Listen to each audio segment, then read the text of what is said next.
Nous passons à la recherche et à l'enseignement supérieur. Maude Clavquin.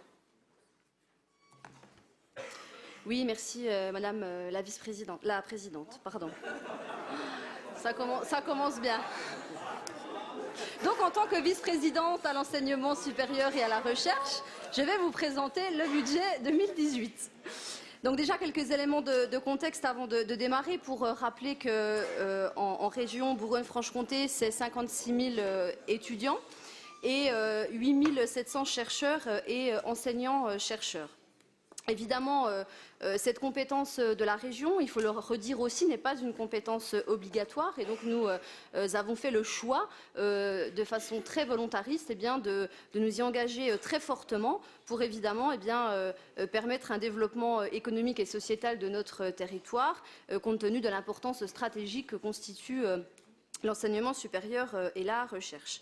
Donc l'objectif global est évidemment de soutenir un enseignement supérieur qui soit multidisciplinaire, de qualité et qui permet d'offrir aux jeunes un large éventail de formations, une orientation appropriée et des moyens d'études attractifs sur ce territoire. Alors concrètement, le budget se scinde en 4 grands programmes que je vais développer. Le premier programme est celui du développement de la recherche universitaire, dont l'objectif principal est de conforter les domaines d'excellence et d'émergence de la recherche régionale. L'idée est évidemment d'accompagner les efforts de structuration, l'émergence de nouvelles thématiques et de recherche à fort potentiel. Le deuxième point qui est extrêmement important de ce programme, c'est évidemment l'intégration du nouveau règlement d'intervention recherche et 7 dispositifs qui y sont associés, à savoir des projets d'excellence. Je pense évidemment au projet ICIT, qui est une belle réussite de la collaboration de nos établissements d'enseignement supérieur en région. Il s'agit également de colloques, de plateformes, de mobilité entrante et sortante, et enfin l'accompagnement de nouvelles équipes de recherche.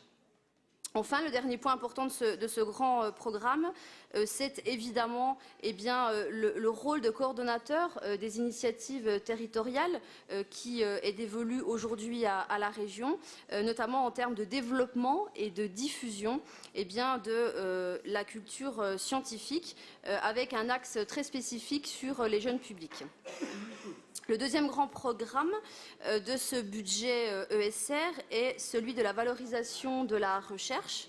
Là, il s'agit très concrètement de rapprocher la recherche publique des entreprises à travers des projets collaboratifs d'aide à la détection et au transfert vers l'entreprise et donc à la création d'entreprises. Le troisième grand programme est celui de l'enseignement supérieur avec évidemment un soutien très fort aux opérations immobilières universitaires, mais également aux dispositifs de soutien aux formations et aux étudiants. Là, de façon très concrète, il y a 5 opérations qui sont financées et retenues au titre du CPER. Il s'agit de l'aménagement du laboratoire de métrologie du campus de l'ENAM de Cluny, de la restructuration du bâtiment d'AgroSup Dijon, de la réhabilitation énergétique de l'ENSEM à Besançon, du financement des études de la bibliothèque universitaire de Besançon, et enfin de la remise à niveau des infrastructures numériques de l'Université de Bourgogne et enfin de l'écocampus du Nord-Franche-Comté.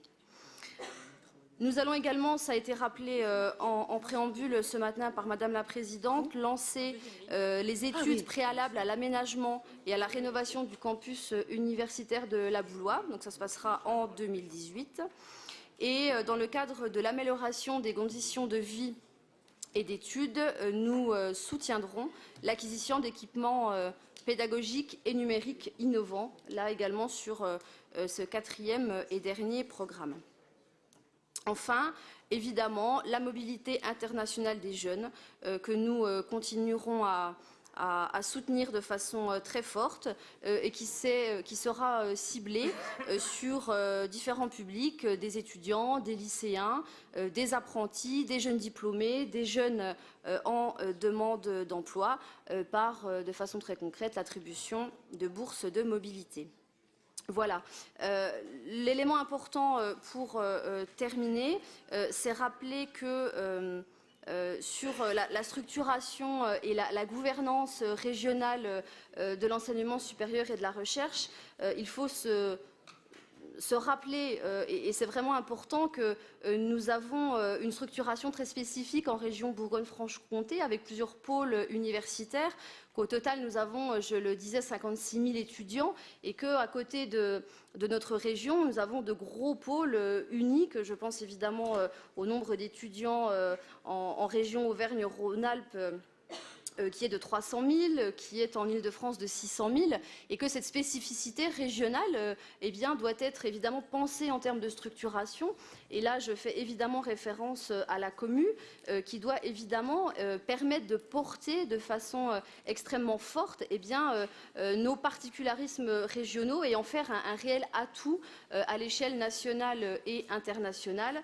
Je pense évidemment à cette idée que nous devons développer des pôles d'excellence sur cette grande région, ce qui nous permettra évidemment de les valoriser de façon très concrète à l'extérieur. Et de ce fait, nous continuerons le travail qui est engagé de structuration de comités de campus sur les territoires pour nous permettre d'avoir une action très concrète et également un suivi plus précis avec l'ensemble des partenaires de l'enseignement supérieur et de la recherche sur nos territoires.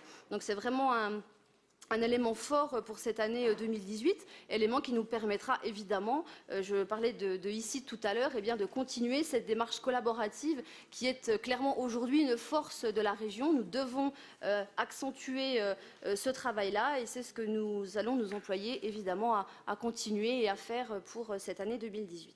Merci.